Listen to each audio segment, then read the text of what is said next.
Sino next kalaban idol? Ha, matik na.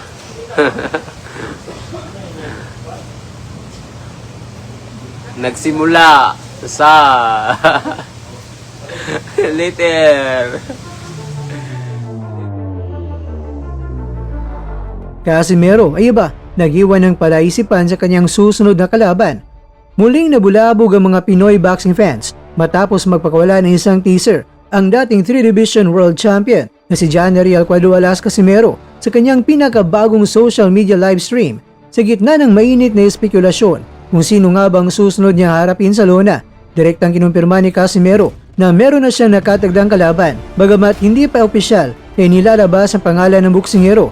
Nagbigay ang Angas ng Pinas na isang mahalagang clue na nagbigay daan sa samut-saring teorya ng mga boxing fans. May kalaban na si Casimero mga kwento at binigyan niya ang kanyang mga fans na ang bansa ng makakalaban niya ay nagsisimula sa letrang M. Sino next kalaban idol? Ha, matik na.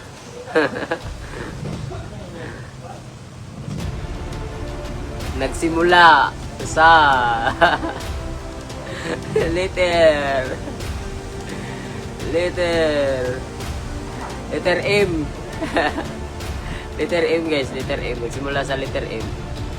Letter M. Tapos, sige. Letter M. M ha. Country ng M.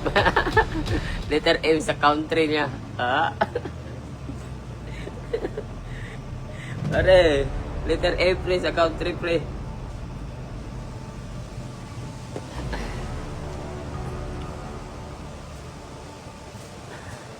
Dahil sa pahayag na ito, mabilis na kumalat ang usap-usapan sa mga boxing forums at social media groups. Ang tanong ng lahat, anong bansa nga bang tinutukoy ni Cuadualas? Kaya ang tanong, taga Mexico na nga ba? Si Luis Neri ba? Na usap-usapang makakatapat ni Cuadualas. Kasunod ng revelasyon ni Casimero, isang bansa agad ang pumasok sa isip ng mga netizen at boxing analyst, ang Mexico. Kilala ang Mexico mga kwento bilang baluarte ng mga matitinding boksingero na lagi nagbibigay ng madugong laban sa mga Pilipino. Bakit Mexico? Bagamat maraming bansa ang nagsisimula sa letrang M tulad ng Mongolia o Mauritius, Malaysia, Myanmar o ano pa, pero sa konteksto ng world-class boxing at sa timbang ni Casimero, ang Mexico ang pinakalohikal na pinagmumula ng isang dekalidad na kalaban. Gayunpaman, nananatiling mailap ang katiyakan dahil sa dami ng mahusay na boksingero mula sa naturang bansa. Sa kabila ng kawalan ng opisyal na pangalan, isang pangalan ng muugong sa komunidad, si Luis Pantera Neri. Matagal nang inaasam ng mga boxing fans na magharap ang dalawa dahil sa parehong agresibong estilo ng mga ito. Kaya naman ang palaisipan, ang letrang M ba ay tumutukoy sa bansang Mexico? Ang hamon, kung Mexico nga, si Neri na nga kaya ay tatapat sa ating pambato.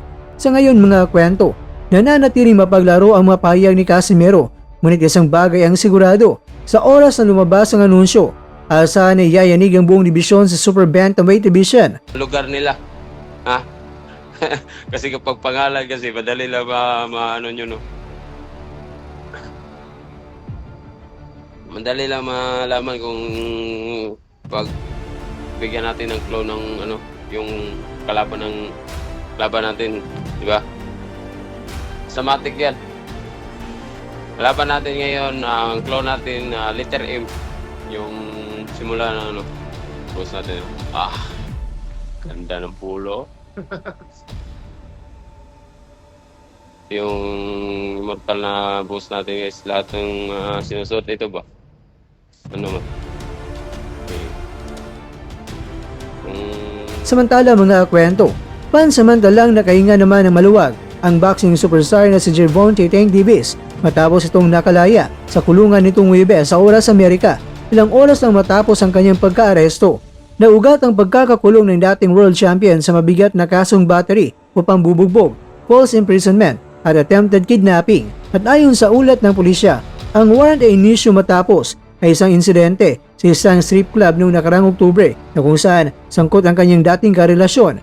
Hindi naman nagtagal ang 31 anyos na boksingero sa loob ng selda matapos itong mag-post ng bond na nagkakalaga ng $16,000 o mahigit kumulang 900,000 pesos. Bagamat nakalabas na, hindi pa tapos ang laban ni Davis na nananatiling aktibo ang kanyang kaso sa korte. Sa kabila ng kanyang paglaya, Malaking ulap ang pag-aalinlangan ng bumabalot sa kinabukasan ng kanyang boxing career dahil ito ang mga kasalukuyang epekto ng kanyang legal na problema. Una, tinanggalan ng titulo.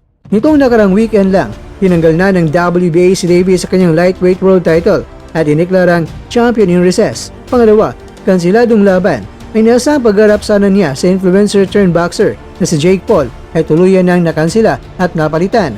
Probation issues. Sinusuri rin kung makakaapekto ito sa kanyang dating sentensya sa Maryland noong 2023 kaugnay ng isang hit and run case.